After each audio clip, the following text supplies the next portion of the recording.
Hello, everybody. Now, officially, it's a real pleasure to welcome you all to one of our Foreign Policy Forum online debates, with the hope that eventually we will also meet in person and have these discussions. But there are a few advantages, and one of them is that you can all join even from different countries and cities.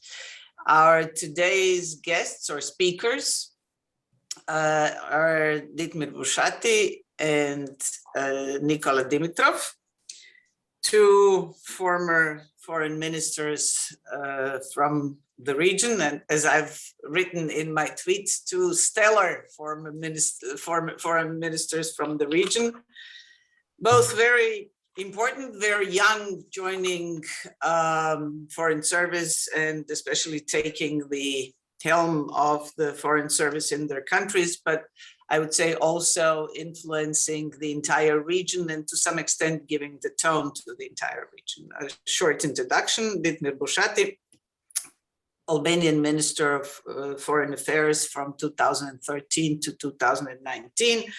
I think for the last 2 years, also Minister of Foreign and European Affairs of Albania, member of Albanian Parliament since 2009, special envoy of the OSCE chairperson in office, graduated from Law University of Tirana and got his MA in Public International Law at Leiden University in the Netherlands.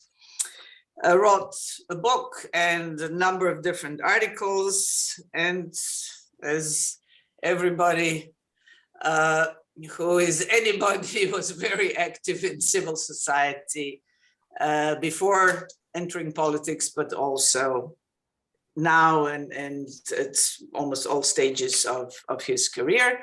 And Ditmir is also a member of the European Council of Foreign Relations.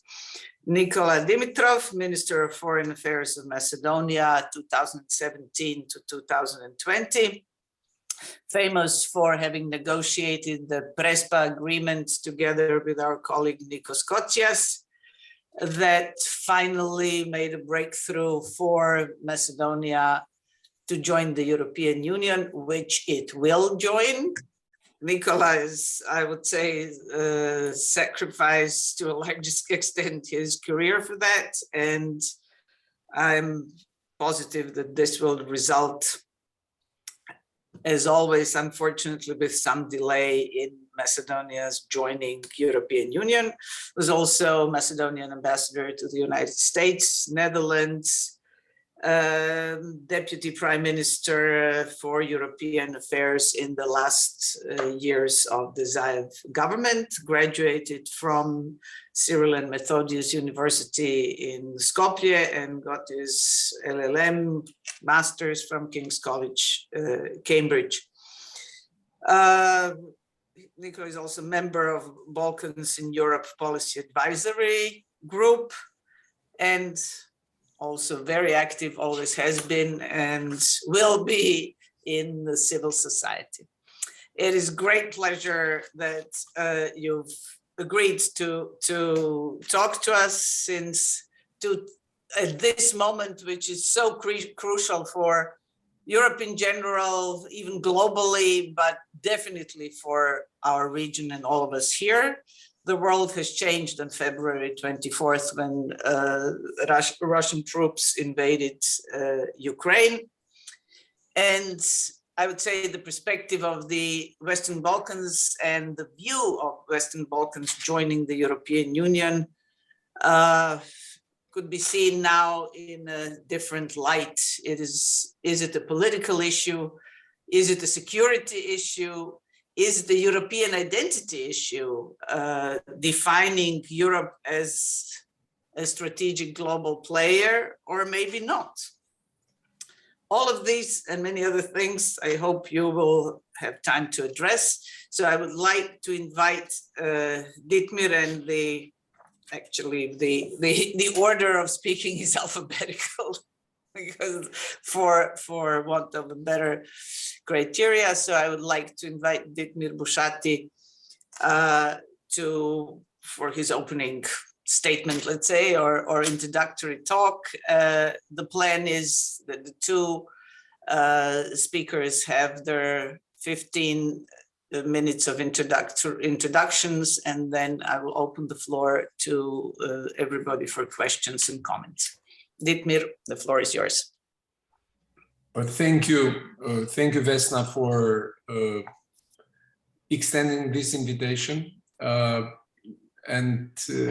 While you're explaining also the order of speakers, it reminded me one of the gimmick meetings when I was teasing with Nikola, because I was always saying that North Macedonia is a professional candidate country and you should go first. Now it seems that Albania is too a professional candidate country, because as you remember, I'm sure very well, we have been granted candidate status in 2014. We applied to join the European Union back in 2009, and we're at 2022, and we haven't started yet the accession journey in a true sense. So, but this discussion is important because it's taking place in a changed, let's say, landscape of the security environment in Europe, which is affecting as well the Western Balkans or the Southeast Europe. So I would like to share with you as my introductory remarks 3 points. One, which is in relation to what I call the moment of truth. It's a moment of truth for European Union, but it is also a moment of truth for Western Balkan leaders and Western Balkan countries.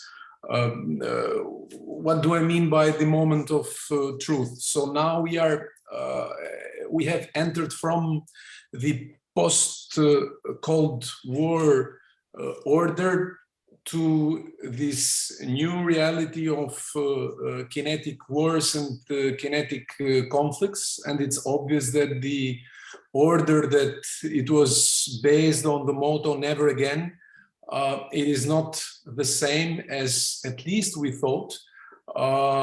And the new world order that is going to be created is in the process of shaping. It's going to be rather confrontational, and in this respect, it's very important to see how EU is going to emerge from this conflict that is going on in Ukraine.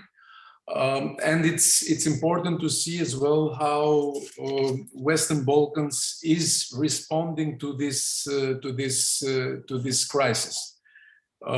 We have seen EU being united in diversity, as I would like to frame it. We have seen a range of sanctions that have been already in place, and maybe for the first time we are seeing a high degree of isolation for Russia or for a G20 member, which hasn't been the case at least since the fall of the Berlin Wall. And it's very important to see also what would be the fate of the so-called strategic autonomy within EU and the interaction between EU and NATO, also in view of the fact that two of the Nordic countries are likely to, let's say, apply for NATO membership. And in the past, there has been lots of discussion about US pivoting towards Asia and Europe taking care more for, let's say, the continent. Now, this is in a question mark, taking into account also the recent developments. And in this specific context, it's going to be very vital also the relationship between EU and the UK, especially after the Brexit, Turkey, and also other countries which do play a significant role for the European security architecture. The other side of the coin is also the response of the Western Balkans as far as the moment of truth is concerned. And here the response is rather mixed. We have seen countries in the region such as Albania, North Macedonia, Kosovo, Montenegro to a certain degree due to the internal dynamics in the country, fully aligning their foreign policy to that of the European Union and aligning their position also as far as sanctions policy is concerned. Whereas Serbia and Bosnia and Herzegovina continue to be an exception. But on the other hand, when it comes to the condemnation of aggression and to the suspension of Russia from the Human Rights Council, we have seen all countries in the region, Serbia and Bosnia included, being on the same wave. Whether this is an openness towards the West and towards the European Union, it remains to be seen, because myself has always been a critic of the seesaw politics of these countries, but this remains really to be seen. And this is all being played in a situation where the enlargement process is considered to be clinically dead. I excuse myself for the harsh language, but we have seen, especially in the recent period, a consolidation of the status quo in our region, rather than concrete steps which could be very much welcomed by citizens in the region. Why I'm saying that enlargement process is dead? Because the last time we spoke about a real grand vision about enlargement was Thessaloniki summit of 2003, and many EU leaders have forgotten about Thessaloniki summit.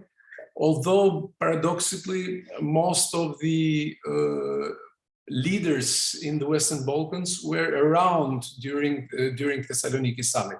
So this is also kind of, let's say, interesting panorama between European Union and Western Balkans. And in the meantime, European Union was not able, let's say, to offer some intermediate steps, namely the start of the accession talks for Albania, North Macedonia, visa liberalization for Kosovo, unlocking the EU accession journey of Bosnia, and so on and so forth. The second element is in relation to the European Union and the way how European Union can respond to Western Balkans, also in view of the recent steps that have been taken by 3 of the Eastern Partnership countries. So at least in the past, when we were discussing with European Union, there has been always a distinction and a separate track between, let's say, Western Balkans 6 and Turkey, Western Balkans 6 and Eastern Partnership countries. Now we have to face a new reality, with Ukraine, Georgia, and Moldova submitting their application to join European Union. The whole enlargement policy is at stake, and the way how European Union is going to respond to the desire or to the political will also of these countries in the eastern neighborhood.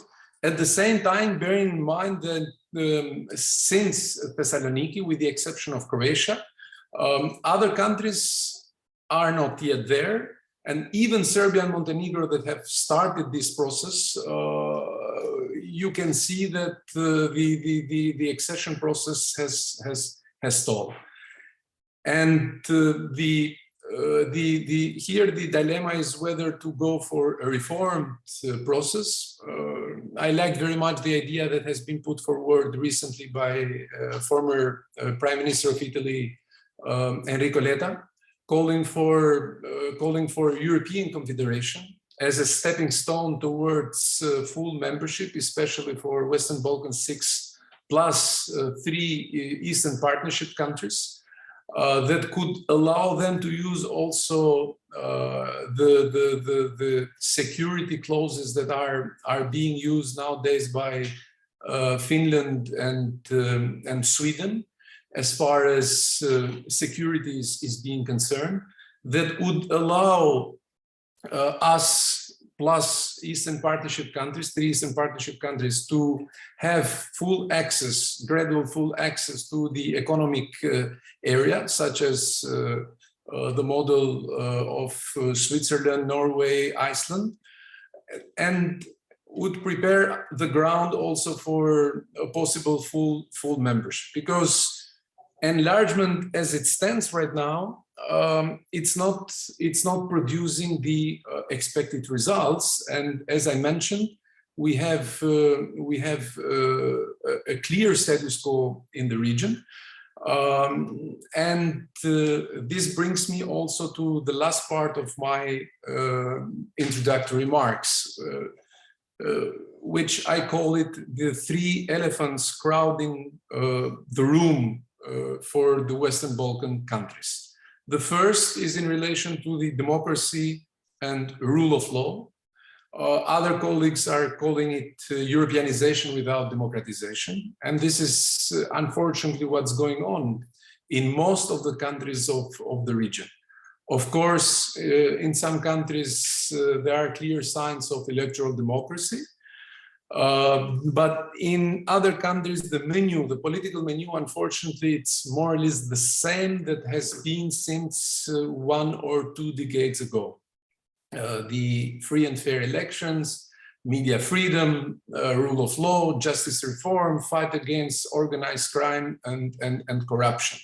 And this is the main menu of discussion also in the EU accession process. The second element is in relation to the demography threat, because we see and we are not able, even as politicians, to answer this dilemma, whether people, and especially young generations, should stay here in Albania, in Serbia, North Macedonia, and build country, or it's easier to go to Germany and to find a decent job there and to build your own life.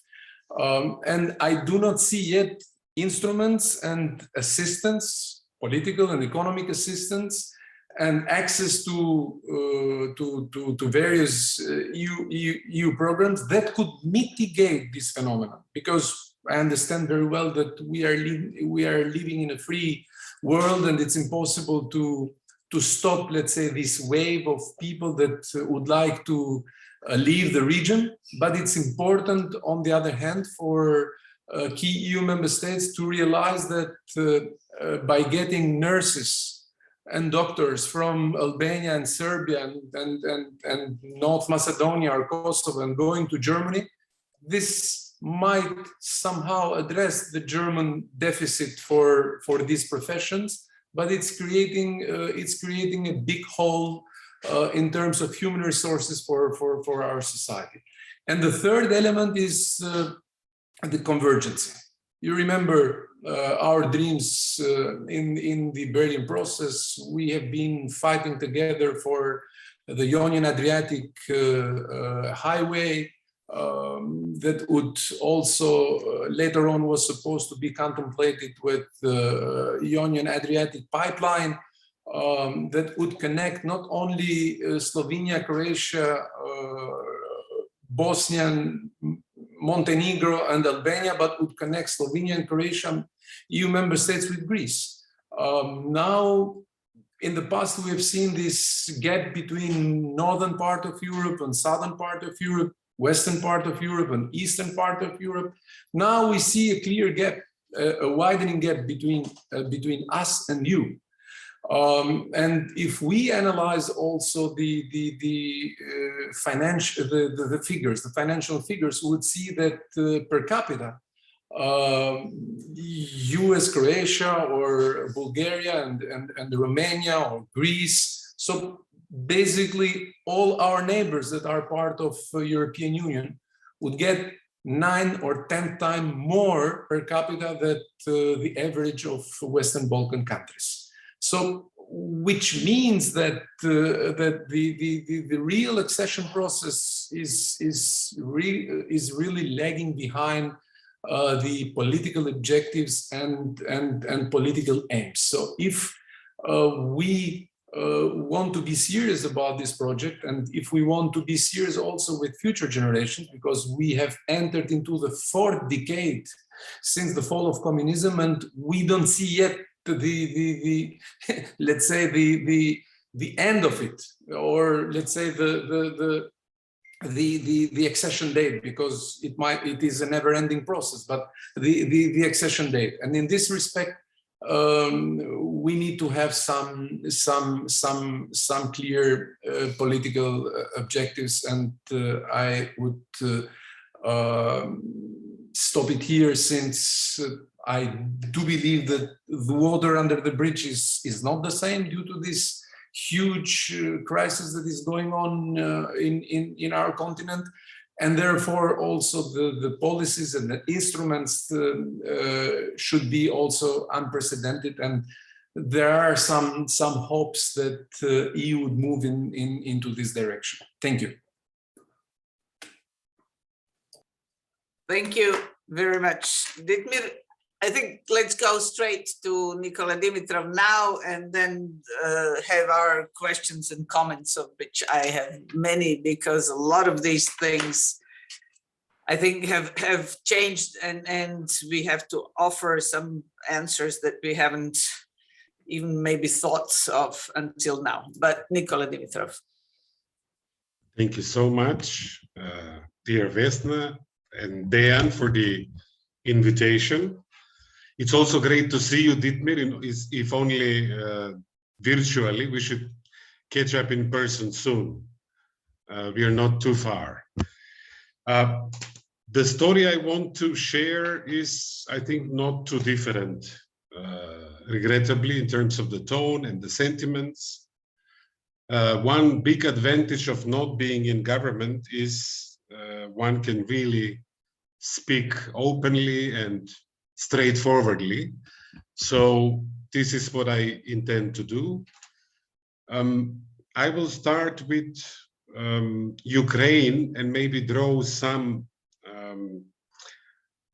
not parallels, but repercussions for the region. We live in times where we have the biggest attack on European security architecture since the Second World War. It is a brutal attack. It is also a challenge to democracy, to a rules-based international order. So there is a lot at stake here. In some ways, Europe, at least initially, responded in a decisive way with unity. I still don't think we are doing everything that we could, because I think the ramifications of not doing everything that we could are really self-defeating in many ways. The war in Ukraine is very much a European story. Maidan started when Yanukovych decided not to sign the association agreement, not to go in that direction. Ukraine is fighting and dying for their right to choose their future as an independent country. And they see themselves as Europeans. They want to be part of, they want to be on the European side of history. So in that sense, the war is very much against Europe and what a European means nowadays. Ukraine also, in addition to asking for sanctions against Kremlin and weapons to be able to defend itself, Kiev also applied for accelerated membership, and in a matter of days managed to provide the answers to the questionnaire that was given by the Commission. So this coming June, the EU member states will have a major political decision to make. Do they grant a candidate status to Ukraine? Now, this brings me to the region, a region that has been in the waiting line for a number of years. My country, in particular, a candidate country for 17 years, 13 positive recommendations by the Commission that the country is ready to start accession talks. One of the first to sign the Stabilization and Association Agreement, but we were held back mostly on bilateral issues, first with Greece, an issue that we managed to solve. As you kindly mentioned, Vesna, with Nikos Koutsias, and of course, under the leadership of the two prime ministers, promises were made. Virtually every single political leader from Europe came to help us to win the referendum. And they promised to the people that if they support the Prespa agreement, the country will start accession talks. This did not happen. And with this, there was a major, I think, failure on the part of the Union to reward positive, progressive forces that are about making compromises, resolving problems, and in parallel with the Prespa agreement, not to forget that the government that I was part of inherited several governments under Gruevski, who is nowadays still in Budapest to avoid jail sentence. On 2 judgments are delivered already. In addition to the foreign policy of working together, help each other, think as a region, support each other, we had a democratic U-turn at home. Both the Commission reports, Freedom House, State Department reports, most recently, the Reporters Beyond Borders put North Macedonia among the best in the region, including even some EU member states when it comes to the freedom of the media. We made a jump of 33 places, and we are now 57th in the latest index of the Reporters Beyond Borders. So, fight against corruption, we have several ministers serving. There are proceedings against secretary generals of the current government, because I think the real test about going after high-level corruption is not only going after former government officials, but going after colleagues as well.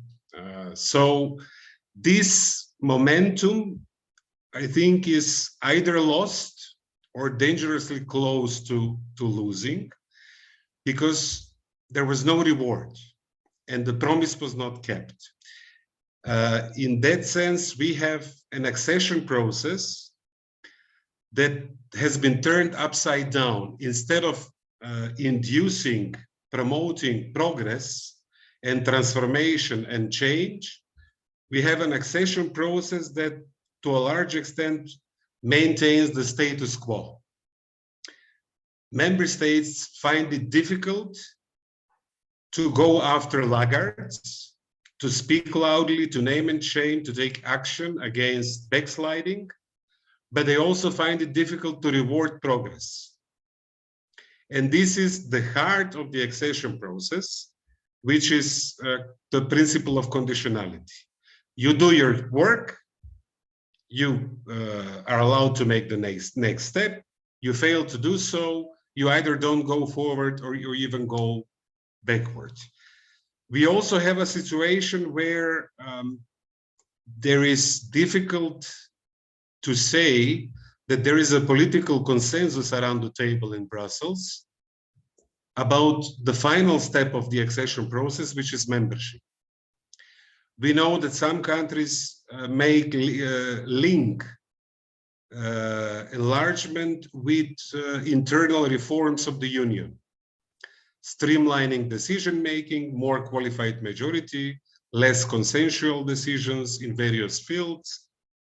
And some countries are afraid that getting the 6 Western Balkans countries in will bring more trouble than solutions.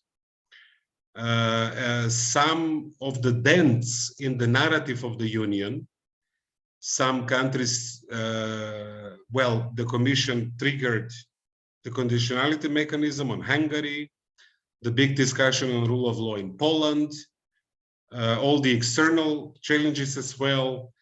So there is no confidence that accession process actually will transform the 6 countries in the Western Balkans. In this sense, I think we have to use this moment, this more geopolitical times. We live in a more dangerous continent. We live in a continent that is less certain and less secure. And we talk about a region that is encircled by member states. Geographically, this region is part of this union. So even the term enlargement is misleading. It's more consolidation and completion than enlargement, because the map of the EU will stay the same. It will not become bigger. Only the gray zone of the Western Balkans will become blue. There are very strong arguments, I think, for Europe to do this. The security argument, there are still pockets of uncertainty in this region. There is still unfinished business. Kremlin has been using the existing grievances in the region, occasionally fueling them. So I think there is a very strong incentive for the EU to finish this business, to focus on the region and solve problems before they become bigger, before they grow again. There is a very strong security argument also in terms of the migration crisis. The region all of a sudden became incredibly important for the EU when we had the Balkan route of 2015 and 2016. The EU could not have dealt with the migration waves without close cooperation and alignment with the countries from the region. So there is also a very strong economic argument. 75% of the region trades with the EU. Of the overall trade, 3/4 are with the EU. Of the overall foreign direct investments in the region, again, 3/4 are companies coming from the member states. There is an untapped economic potential to invest and boost the economic development of the Western Balkans. The challenge of brain drain means that we don't have much time. We are in a race against time to fix this and to make this region European. Even though as a diplomat and an activist politician, all my life I've been working on my country joining NATO and the EU, and also helping the whole region to move in this direction. In the last months, I've been disillusioned to an extent that I think we have to invest the energy that we have domestically, regardless of whether the process delivers or not. This will be challenging because the political forces that are pro-reforms, that are liberal and democratic, they have a difficult day when they face elections because of the unmet promise of the EU. In a recent public opinion done by a think tank in Skopje in December, EU's influence in the Macedonian society dropped from 43% to 9%. Because it's difficult for the citizens to understand how come a community of values they so much cherish and glorify can allow one member state, regrettably this is another neighbor, Bulgaria to the east, to precondition something that everyone has told us: you deserve to start accession talks, you have fulfilled the criteria, the Commission says it, everyone says it, even Rutte and President Macron say it. So for them, they feel betrayed with the fact that one member state is allowed to precondition our journey to Europe, putting anti-European obstacles in many ways, challenging the Macedonian identity, challenging the Macedonian language, imposing one historical narrative over the other. And only a few days ago, we had a President Radev officially, publicly, saying that the Macedonian identity is essentially artificial because it is based on the ideology of former Yugoslavia, etc., etc., etc. As if national identities are natural and artificial, as if not all nations are social constructs created in a particular historical context, etc. So in some ways, our problem and the problem of the region is also a European problem. The EU has to get its act together. Being a member state doesn't mean that you can demand whatever you want from a candidate country. There must be some relations to international law and to the Lisbon Treaty and the European values. Otherwise, we make a mockery out of a very noble process, which is a process that is about rule of law and human rights and free media and democracy and market economies. I think we have to use the moment to come up with new ideas. Individual vetoes are obviously an issue, and they will continue to be an issue until we face that challenge. I think the incentive of membership is too distant. All these years have passed, several political cycles. So I think we have to incorporate more timely incentives in the process.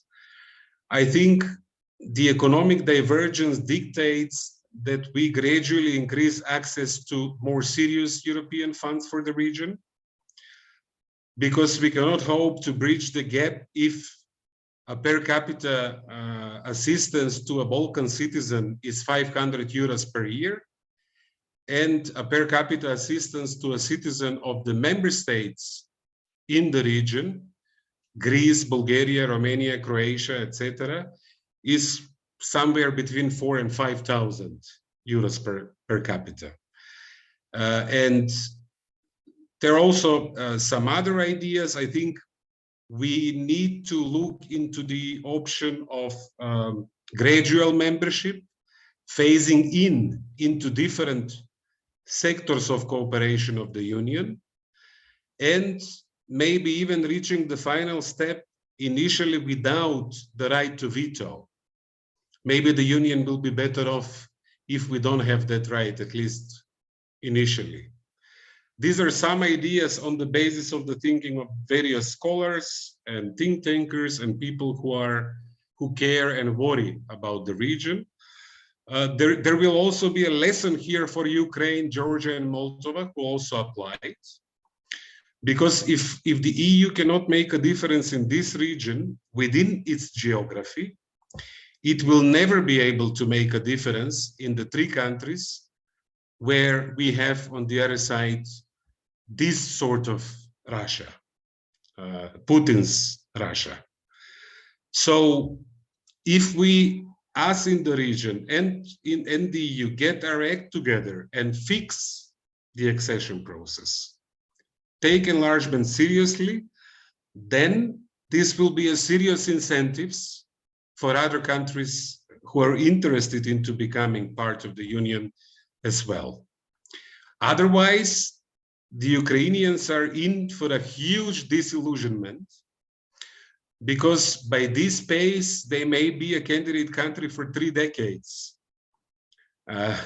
before they're allowed to start the process. So I have a lot more to say, but I think it's better to do it in response to questions and having a bit of an exchange. I think the moment is quite serious. And my last point, and I like doing this, I couldn't when I was a government official.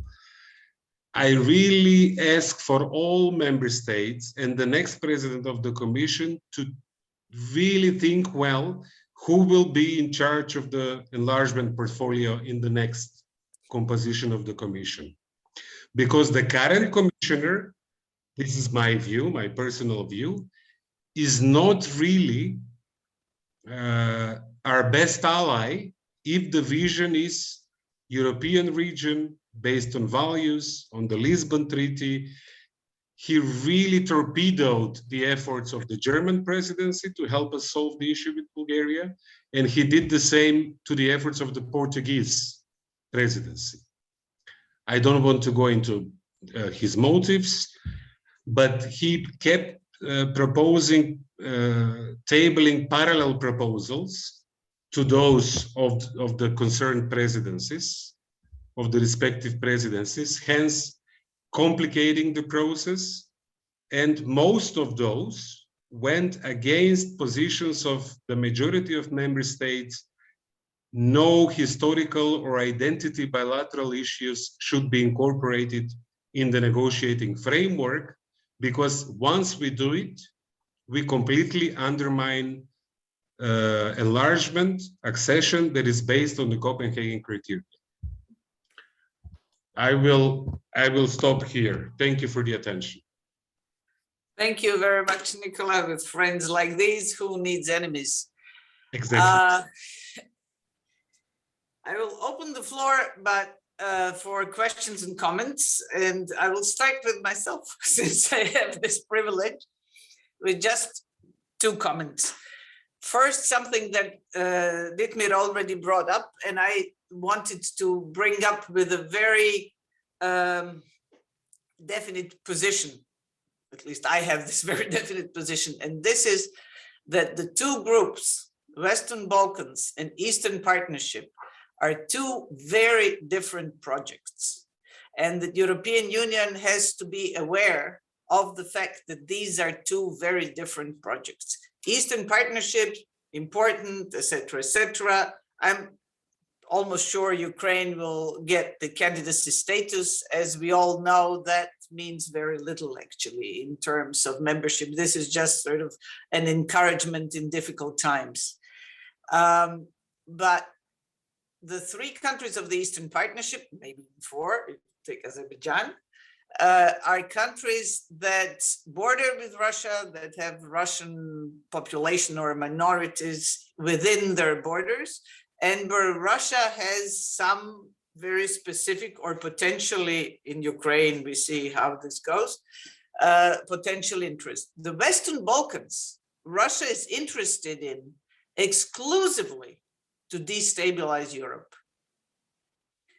In the countries of the Eastern Partnership, they might be interested in for other reasons, resources, territory, population, but in Western Balkans, none of this is their interest. Their interest in the countries of the Western Balkans is to use them to destabilize Europe. And we've seen that over the years. So in my opinion, we should insist that these 2 projects might be both European projects, but are very different, have to be kept separate, and require different strategies and tactics in dealing with these projects.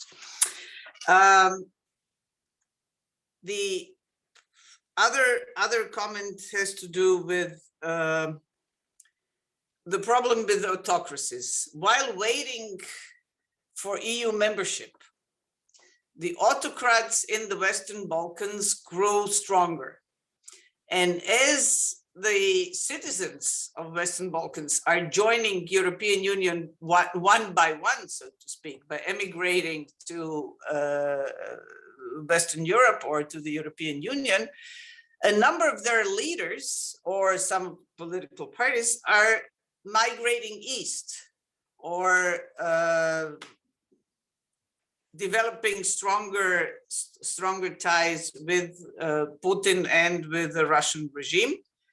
This now has to somehow be resolved. Either European Union is strong enough to put an end to that and work with the countries of the Western Balkans to sort of move away from that. And there are some signs that that might be a case.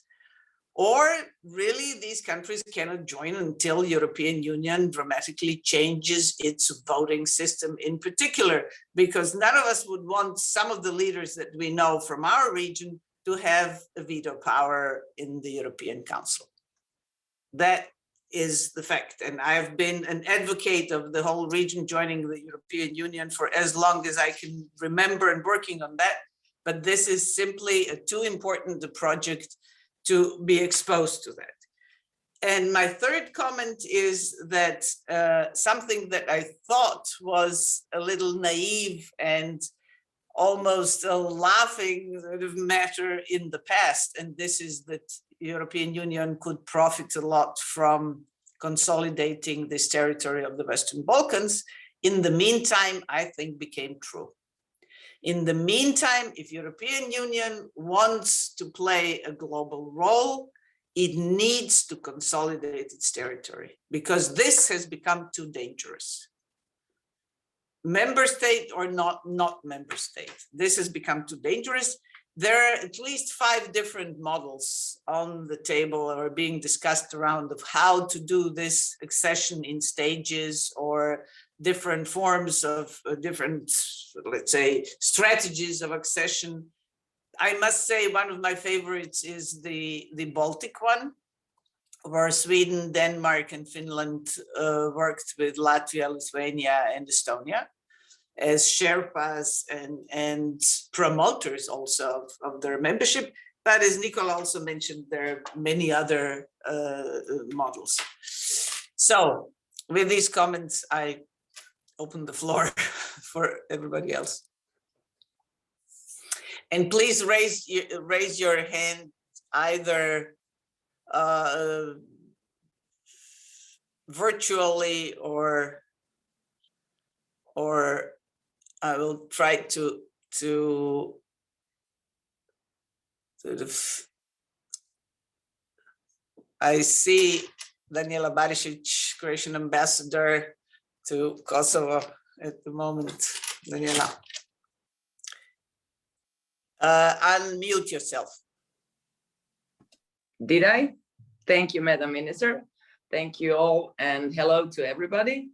As the former Croatian ambassador to Macedonia in very interesting and challenging times, from 2015 to 2019, I was witnessing great changes there, genuine wish of the people of Macedonia to join NATO and the European Union, but also seeing great courage of the leadership, and especially Nikola Dimitrov at that time being foreign minister, and having great role in having in the end the Prespa agreement. But I would like to ask Nikola, is there, if you have a chance, of course now, is there anything you would do differently, or do you regret something in that period of negotiating after Prespa in the this European integration process?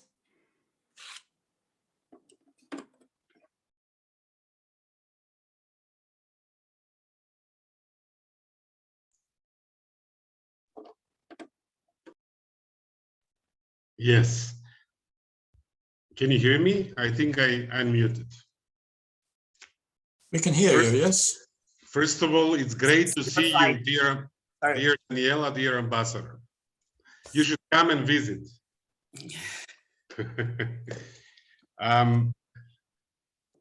That's a question I often ask myself, mostly thinking what we did wrong with Bulgaria.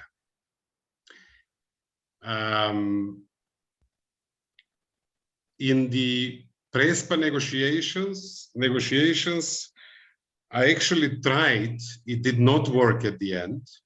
For those who are familiar with the details, the Prespa agreement entered into force upon the ratification of the accession protocol for North Macedonia acceding to NATO in the Greek parliament. So there was a legal link between unlocking our NATO door and the entry into force of the Prespa agreement. We had proposals to do something similar with the European track, but that didn't work at the end, and it's not part of the Prespa agreement. With Bulgaria, we actually dealt first with Bulgaria by negotiating and signing the Friendship Treaty that essentially said governments, politicians will deal with present and the future. So work in all fields of common interest as neighbors. And we will give history to historians, and they should discuss and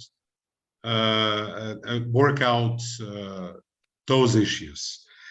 What exactly went wrong to this day, I don't fully understand. It had, we don't have time to go deeply into that issue, into that picture. But to this date, when I ask a Bulgarian diplomat what exactly we did wrong,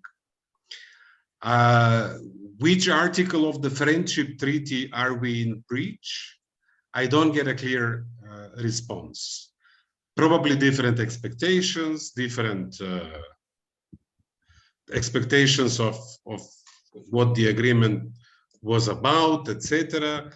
But I think the relationship is so much derailed that now Bulgaria, in all polls on our side of the border, is seen as a troublemaker. The biggest problem of the country today, according to the Macedonian citizens, is Bulgaria. So this veto, if the goal of Sofia is to build friendship and closeness and to have leverage in Skopje, this is definitely the wrong strategy. Because the veto, in that sense, is also anti-Bulgaria.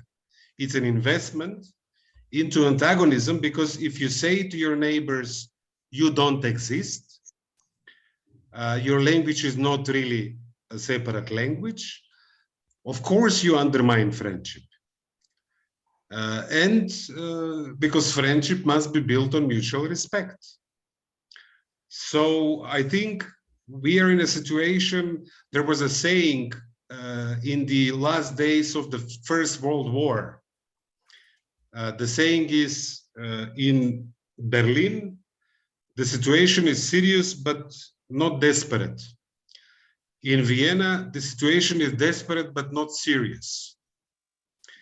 Essentially, depicting the different sort of moods at the time of soldiering on, and we will find a way out, or the fatalistic acknowledgement that the failure is inevitable, but this is no reason not to embrace the joys of life. I think we have to go with the first approach. The situation is serious but not desperate. I think we have to keep hoping. I think we need to stick to principles, because we are the smaller country, we are the candidate, they are the member state, etc. So our hope is stick to principles. And what I would do, if the political parties in the country have that in themselves, to some extent to reinvent themselves. We need to do these reforms regardless of what happens, because no one can veto the domestic reform agenda. And if parties become less clientelistic, I think we have a chance to do it regardless of the veto. And but you know, this is a long shot. We have to fight for it. This is why I stayed in the country and in the region. I think we all, as societies, have to fight this fight. This is a good fight. It's worth fighting. It is the fight of our generation. Make our countries European is not only joining EU, bringing the European standards at home, regardless of what the EU decides to do with us. This is what we have to do. And I think we need a bit more togetherness in our region. I think with Ditmir we managed. I think also the current official bilateral relations are such. I think we recognized both in Tirana and in Skopje that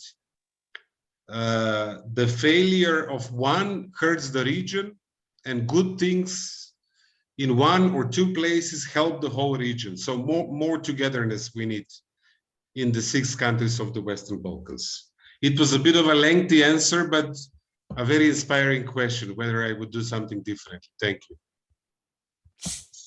Thank you very much, Dan Joric. Thank you, and thank you both for such a great introductions and that you have offered.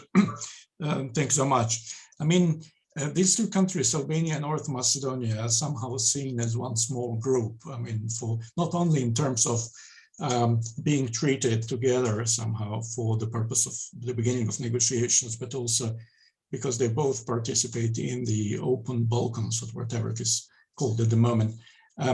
However, what we see as of recently is some ideas about treating them separately. I mean, not least as proposed by some in Albania.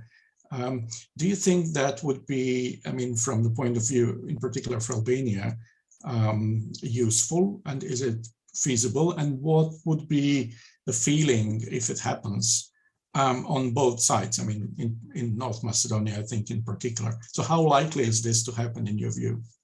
Thank you. Maybe Ditmir, if you want to, we have some people waiting to ask questions, but maybe you should take this one first. Yeah. Thank you, Dan, for the question. I don't want to sound gloomy in my answer, but you know, it's rather tricky, because when I was in office and I was having great working relationship with the other Nikola, who was foreign minister of North Macedonia at the time under Gruevski. And if someone from European Commission or EU member states would have mentioned to me at that time that we would be on the same basket with North Macedonia, I would go nuts, because there was this conventional wisdom at the time that the country is being stuck because of this disagreement or dispute with Greece. Then I remember pretty well the atmospherics in the council, especially in 2018. It was most member states were more in favor of North Macedonia than Albania. And there was even a risky, let's say, game for us to be decoupled. I have been completely shocked when I learned later the position of Bulgaria, because at the time Bulgaria, we're speaking about the presidency of the EU presidency of Bulgaria in 2018, and at that time they were staunch supporters of both countries. For like 2 years, we have been going into this situation, and now we consider ourselves as collateral damage of this disagreement between, let's say, Bulgaria and North Macedonia. And since Vesna has been mentioning various accession models, I don't know, I have gone back in the history of the enlargement process, but I have never seen a precedent that a country can be blocked because of a disagreement or a dispute between two other countries. So certainly we would like to move ahead together with North Macedonia. I remember also North Macedonia officials were saying, rightly so in 2018, that one is better than none. I know that there has been also a survey conducted by government here in Tirana, and most of the respondents would like to see Albania moving in this process in one way or another. But on the other hand, as I see, there is no appetite for Albania moving alone, because that would be a very bad signal for North Macedonia. And let's remember, in 2019, Emmanuel Macron was somehow blocking this process because he made the direct, let's say, connection between the enlargement process with the reform process, or deepening versus widening. And he also made exactly the opposite point, that it would not be fair to decouple these countries. So yes, most of the people would like to see Albania starting the journey. But on the other hand, realistically speaking, I think it's going to be very difficult, because it is obvious that now the process is being stuck. And to be honest, I see lots of difficulties, because even if we start the accession journey with the current legal and institutional framework, it's going to be very, very, very difficult with countries of the region to advance if different EU member states would use their veto power and bring to the accession table things which have nothing to do with the EU accession process. Thank you very much. I think no small country could block any country's accession if the big ones didn't actually agree. And the question is whether the big ones will now decide to lead the process in a different way. Next, Valeria Baistrochi. I hope I pronounced it right. Quite perfect. Thank you very much. Good evening. Hi, hello everyone. I'm a former journalist from Albania.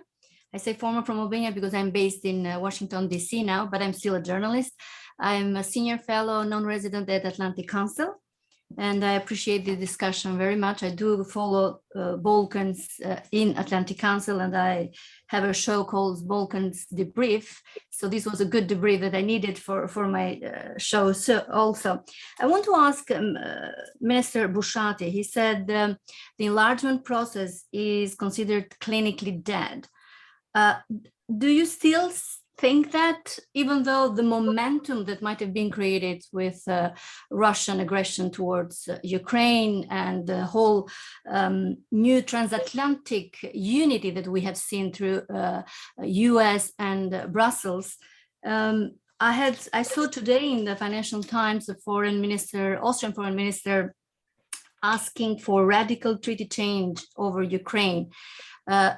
If that's possible, what does it mean to have some parts of common market access more rapidly? And is that possible? Do you see that possible? The same question for you, Minister Dimitrov. Thank you. Thank you very much. Maybe Nikola first and then Ditmir. Thank you. I will also touch upon the previous question on this very sad destiny that we have with our friends from Albania. I think nicely put by Prime Minister Rama, comparing it to the waiting of Godot. But Godot never comes. In a way, coupling of two candidate countries, if the process is merit-based, the destiny of one country should not be dependent on whatever happens with or in another country. On the other hand, there are some geopolitical considerations as well. And at the time, some member states thought that it will not be wise to start with Skopje in terms of not creating maybe disturbances in the region. So at that time, North Macedonia was a collateral of Albania. And this last years, we have a upside down situation. Now Albania is a collateral to North Macedonia. I think the merit-based article still stands, but also the geopolitical calculations are still there. But my point on this is the following. Even if both countries start accession, and we have a big victory for the process in June, and 2 new intergovernmental conferences, I don't think conventionally, of course, this would have been a great success, but I think after so many years, looking at the results of the accession process in Serbia and Montenegro, Montenegro is in the process for a decade. Serbia is in the talks for 8 years. And if you compare how we do, the candidate countries, and how they do, the countries in the talks already, the situation is not too different when it comes to the fundamentals cluster. We actually slightly better than both of them. And so my point is we have to try to fix the process, make it more realistic, more credible, with more timely incentives. Otherwise, we risk a never-ending road to nowhere process where we are back to these panels with the same discussions years from now. And I think to some extent, legitimizing this veto jeopardizes the future of the process as well. So we have to face this and try to fix this, that you can't stop a country if it is not committed to good neighborly relations. But what happens if a member state is not committed to good neighborly relations? This is, I think, a question.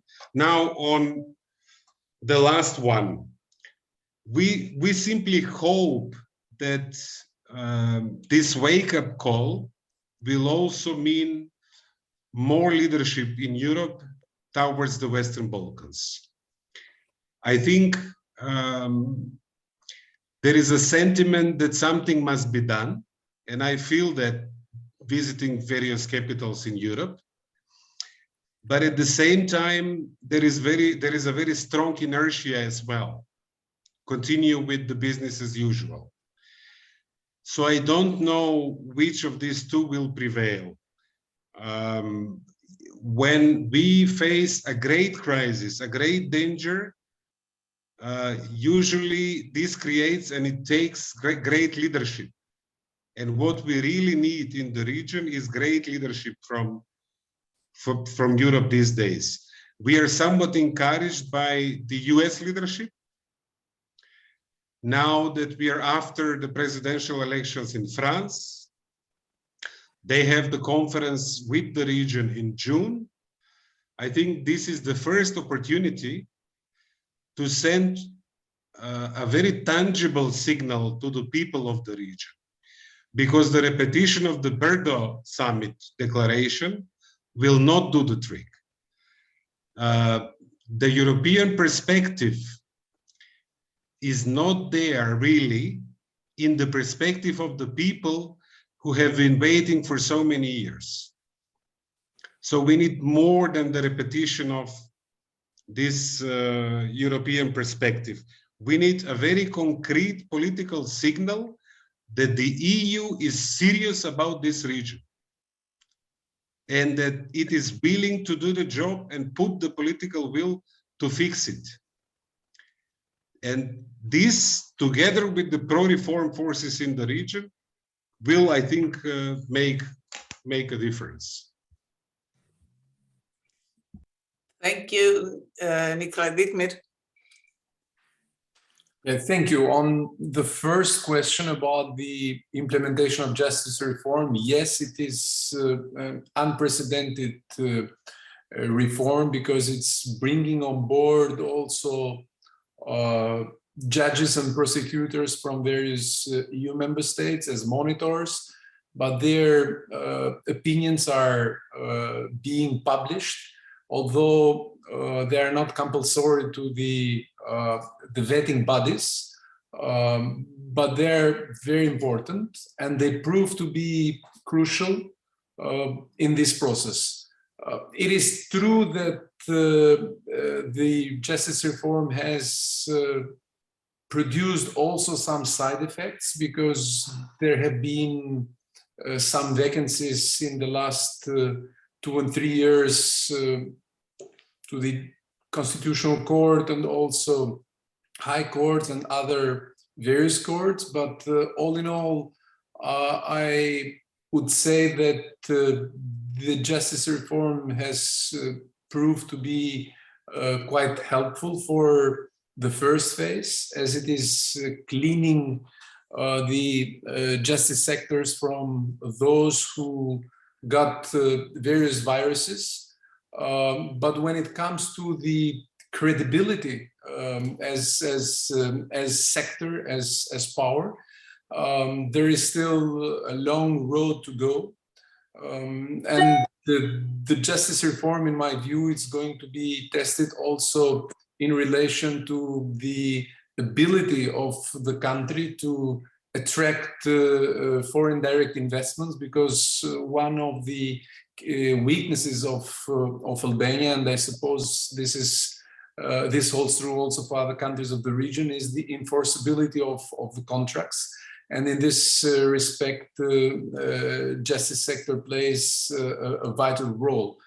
It hasn't been affected by the accession process. Certainly, there has been, let's say, attempts to hijack it, either from people with strong connections or people who hold power. But I don't think that it's going to be. I don't think that it's going to be affected by the EU accession process, as far as there is this institutional mechanism. Certainly, I would have preferred to have more local ownership into this process. But given the importance and the delicacy, I believe this was better than having made 100% Albanian, let's say, institutional setup to clean up the courts and the prosecution offices. On the second question, right now it is clinically dead because, as Nikola was mentioning as well, you don't see a huge difference or a big difference between the stage of various countries in the Western Balkans vis-a-vis EU. So when it comes to the justice reform, for instance, Albania is a front runner compared to Serbia or compared to Montenegro that are already in the accession table. So the point is whether we are living in a awakening moment for Europe. This is the key question, and whether there is going to be a political commitment for Europe to finalize the process that started with the fall of Berlin Wall. This is the key point. If we are following this path of the process, and imagine that for a moment in June there will be this first intergovernmental conference, few people will understand benefits of this process. I have shared also with other colleagues this, let's say, example of chapters. So you don't feed people's expectations by telling them that we have opened these and that chapters, or we have opened nowadays with a new methodology clusters of chapters. So in this respect, it's very, very important that this awakening moment of Europe is being accompanied with concrete political measures when it comes to the accession process.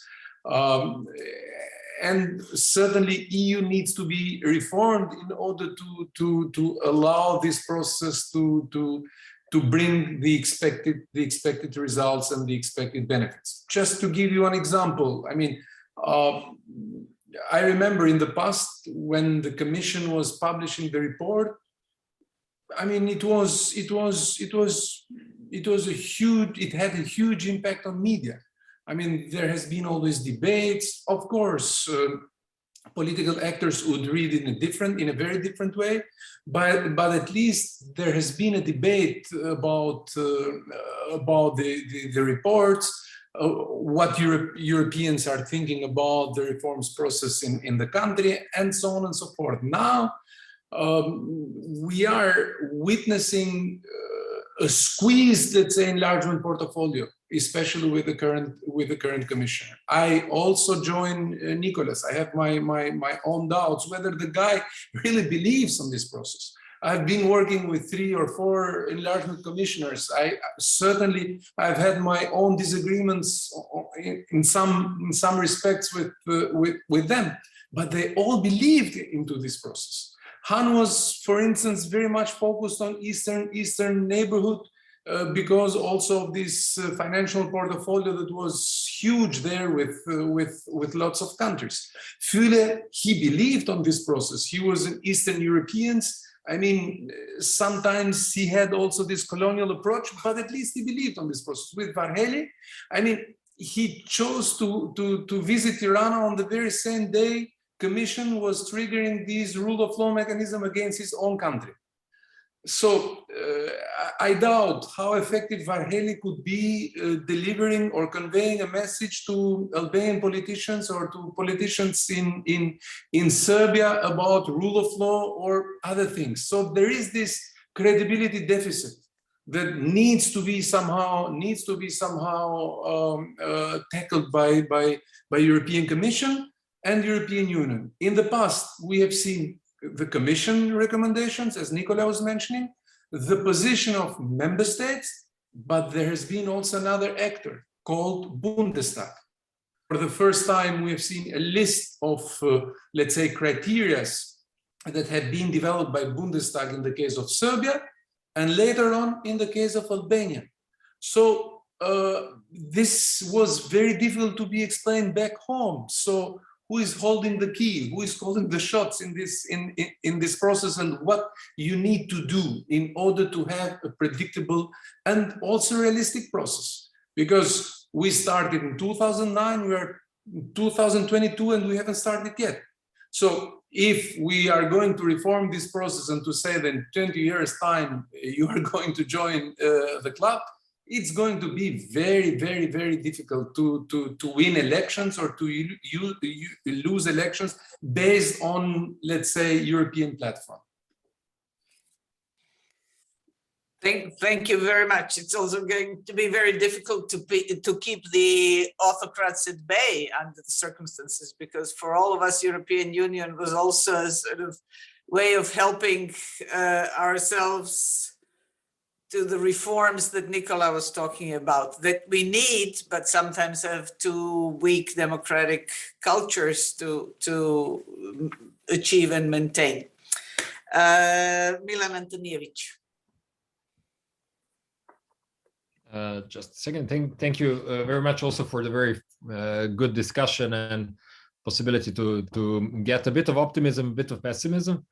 Those who know me, they know that I'm too optimistic to be realistic. So I don't know how to frame, but that's the question that, in a way, I'll try to send. First, just to reflect a bit, I see that this great leadership is possible in the region.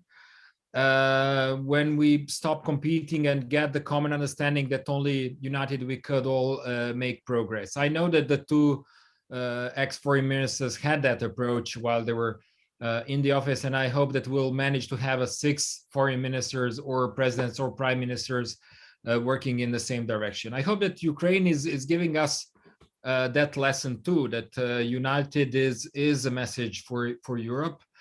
And I know that I'm expecting the impossible, but we'll see.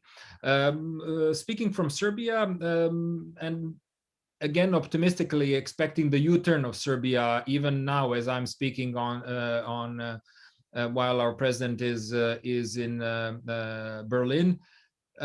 Also in the area of the rule of law, that is crucial, and I would not ever undermine as a human rights lawyer this aspect, so that we really have to have a tangible progress in that area. And I hope that Serbia will not try to benefit from the decision of the EU on Ukrainian candidacy status in order to sneak in and to avoid some of the rule of law steps, because I believe it will get a negative response from many of the European countries. My question is to both of the speakers: is joint reactions towards Ukraine, towards the crisis in Ukraine and the aggression of Russia, is it possible for the region, for the two countries that you're talking from, or even from the 6 Western Balkans countries? So how optimistic am I? Especially in the moment when Council of Europe went out with the report on future war crimes trial and trial for aggression, trying to find that kind of solution. So whether some kind of gestures from the region could be read as very positive and reflecting in the EU in the current reforms as you mentioned, and could they be the turning point in the eve of the June decision within the Council related to Albania and North Macedonia? So thank you. I can maybe, if I was speeding up too much, I can rephrase those 2 questions, but I hope I was clear enough. And thank you very much for a very good discussion. Thank you. Nikola, you want to take up this question?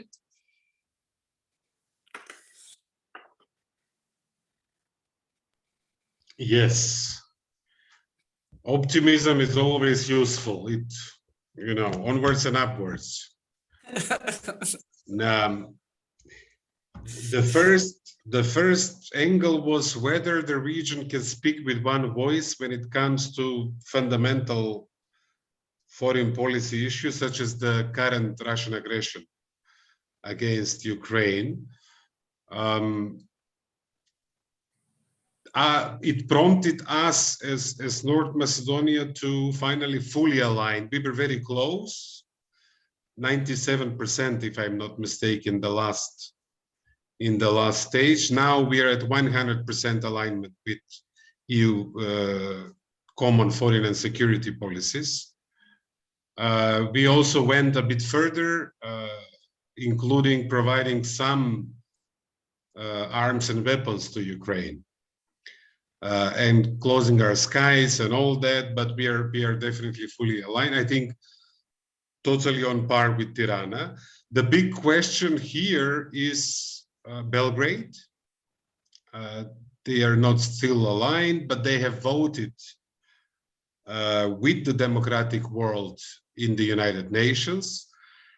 And in some ways, I really hope that this will be the game changer also for Serbia. I mean, this is not a matter of whether you like them or not, whether you're friends or not friends, perceptions and stereotypes. These are fundamental principles. And if we, as a civilization in Europe, allow for one country to attack another one without any provocation, I think we all suffer. We're all less secure. If there is no accountability to the abundance of indignation for war crimes, because what we've seen is an exceptionally brutal war, going against civilians, going against children even. So I think this must wake us up, and I really hope that this will be the line where Serbia also move because we need Serbia to be on the side of Europe in this case. This is why I think, together with the leadership from the region that is obviously needed, and we also need a strategy. In a way, Europe has to think big again and has to act on it. And we need a process that will decisively put us all on the European side of things. And I am afraid that this today is still not the case. So I was sort of trying to be more positive because you framed the question in such optimistic terms, but I think the response is still out there. And it will take a bit more from Europe, and it will take more leadership in Belgrade to do this. And I hope we get, because we need all of us to be in that mindset. We are small countries, we need a rules-based international order. It's also for our own safety. Thank you. Thank you, Nikola. Ditmir, some closing words. I will squeeze in the question. Do you think that this tragedy in Ukraine might be in some way a window of opportunity for a changed EU policy towards Western Balkans? Yes, it goes without saying that this is a window of opportunity for EU to, let's say, speed up the democratization and Europeanization process in our region. But we also have to transform ourselves into a region. And we are not yet a true region in political, security, and economic terms. We are not yet a true region in political terms, as we have seen also in this recent war, where 2 countries out of 6 did not align the sanction policy with that of European Union. In security terms, it is obvious that there are some competing agendas. So we have countries that have embraced the neutrality policy vis-a-vis NATO and other important players in the region. And in economic terms, we see this division that it has been created also in the last 2 years about competing initiatives. So on one hand, there has been the Berlin process with common regional market, which is centered around this so-called 4 EU freedoms, but with very few financial instruments and incentives. And in parallel to that, we have seen also the Open Balkan initiatives, which is more of a political commitment, I would say, of 3 Western Balkan countries, namely Albania, Serbia, and North Macedonia, in order to facilitate the implementation of 4 EU freedoms, but certainly with no financial instruments and no political incentives. So in my humble opinion, we would need to have this European dimension clearly felt, especially by citizens and by agents of change in our society. And we should seek also for a clear political commitment from European Union in order to consolidate this project, and why not to speak also about the EU finalité with countries that really would like to join and have the political motivation to join European Union. Thank you, Nikola. Closing remarks.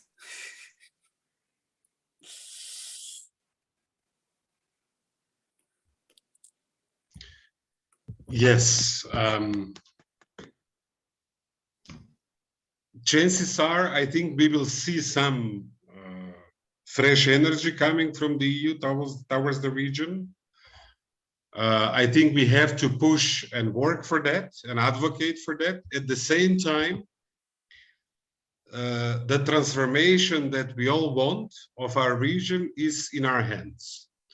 The accession process is a very important tool, but it is a tool. And I think domestically, all forces of our societies, not only the political forces, we all have to push to make this happen. Push on the fundamentals. And in some ways, this in turn will make it a bit easier for some capitals to consider the completing the union with the 6 countries from the region. The war is in some ways a wake-up call. At the same time, there is a risk of losing focus, thinking a bit less about this region. This we have to fight against. Because as Timothy Garton Ash put it in an exceptional panel organized by the IWM in Vienna, in a way, Europe is again facing Helsinki or Yalta. Do we want a divided Europe? Europe A with countries that have the full package? Then Europe B, sort of not exactly liberal democracies, and then Europe C, countries that are lost. Or we're gonna have this vision and we're gonna keep fighting it until we have a Europe whole and free. And what EU does for the region will be one signal whether EU will opt for Yalta or for Helsinki. Thank you. Thank you very much. We will end here, and we in the Balkans very often complain that we lack leaders. As we have seen tonight, we really don't. If we look at Ditmir Bushati and Nikola Dimitrov, we have seen the leaders for the region, and there might be a few more, and those are the people that we have to rely on to continue this struggle, which is the struggle for our region, but I would say also the struggle for the future of Europe. I thank our speakers, and I thank all of you who took part in our tonight's discussion. Until next time, how do you say that, Nikola? Onwards and upwards. Bok.